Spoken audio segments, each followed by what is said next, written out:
All right, everyone. So today I'm going to be going over how to use a sheet as the TRX. As you know, we built the first initial round of workouts so that you can do them with little to no equipment right at home or in a hotel room or anywhere that's convenient for you. But in order to hit your back muscles, you do need a TRX machine, or if you don't have one, we've got a nice sheet here. So in order to do this, what you're going to do is you're going to find the end of the sheet, you're going to tie a couple knots in it.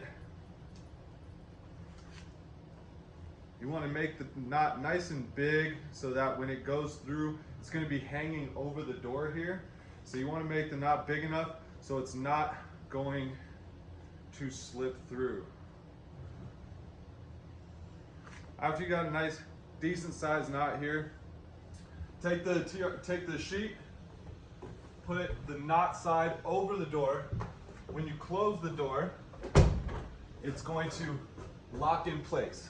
Now what's really great about this is that you can do a lot of different variations with the sheet. So in the level 2 workouts and level 1 workouts, you're going to see a lot of row variations. So leaning back, using those back muscles to pull with the sheet, keeping it up there. When you get into the level 3 workouts, you're going to be able to come and use the sheet to do things like pistol squats and get a little creative with the workouts as you go. But this is how to use a sheet to replicate the TRX. But if you would like to buy our TRX, there's a link below. Check it out and you'll get it in no time. Hope you're having a great day.